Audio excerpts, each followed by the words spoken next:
Energy is the worst performing sector so far in the S&P this year, but it's also the sector with the highest price to earnings ratio. Welcome to Trading Nation. I'm Dominic Chu. Rich Ross is with Evercore ISI. Gina Sanchez is with Chantico Global. So let's start with you, Gina, as we talk about energy stocks. We know they were huge underperformers last year, especially in this first quarter in terms of earnings. They were easy comparisons for this year. Should we believe energy is a sector that's over or undervalued right now, and why? Well, energy really went through a lot of bumps along the road, and the energy sector got really efficient in terms of being able to use what they had, do more with less, et cetera, et cetera. However, oil prices just are not cooperating. And if you look at OPEC compliance, yes, we have seen OPEC output falling, but we're also seeing compliance slipping. We're going to head into the May 25th meeting, and we're probably going to continue to see the OPEC cuts hold, but we're seeing more and sort of less and less compliance, and that's going to be a challenge. We are going into the driving season, but demand for oil, the big demand numbers are starting to fall, according to Oxford Economics.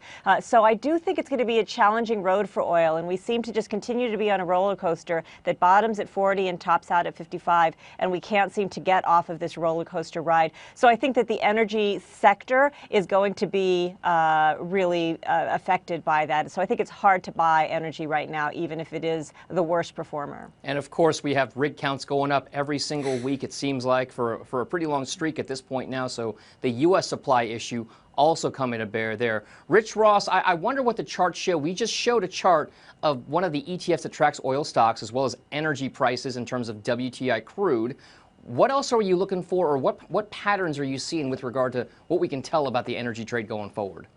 Yeah, Dom, as a firm, look, there's two divergent paths here. We remain positive fundamentally on both S&P Energy and the price for underlying commodity, WTI, as you alluded to. But as we look at the charts and we focus purely on the technicals alone, the chart of the underlying commodity is really on some really thin ice here in terms of potentially breaking to a new low for the year below $47. We're in and around 47 and change as you and I speak here, and that would be bad optically. And when you zoom out and you sort of look at the stocks themselves, the energy sector, you mentioned the glaring underperformance, down 10%, 17 percentage points below the S&P 500, below the 200-day. You failed on that very ephemeral rally back into the 200-day. So similar to the underlying commodity with which it's inextricably linked, both the stocks and that commodity are really on thin ice here. You really don't want to break below 65. That was a level of support that we saw hold in the XLE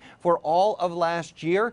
And once again with crude, yes, we are staring into the abyss here, but each time that crude has stared into this similar technical abyss, it has pulled itself up and it has managed to rally. So absent a break below these levels, I'm going to hold out that can still happen here, Dom, but admittedly, it's not pretty here in the short term. All right, really quickly here, Gina, as we talk about your views here, you're certainly pessimistic. Is there anything that you would see that could change your mind about the prospects for either crude and or energy stocks?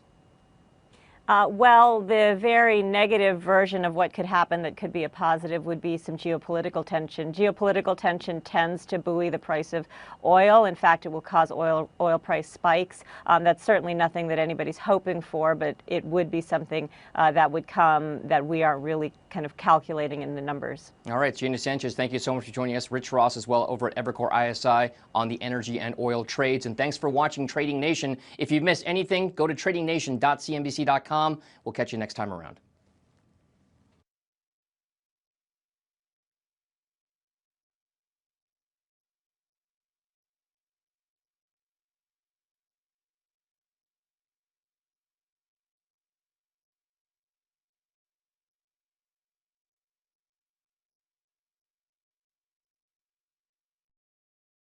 Hey there, thanks for checking out CNBC on YouTube. Be sure to subscribe to stay up to date on all of the day's biggest stories. You can also click on any of the videos around me to watch the latest from CNBC.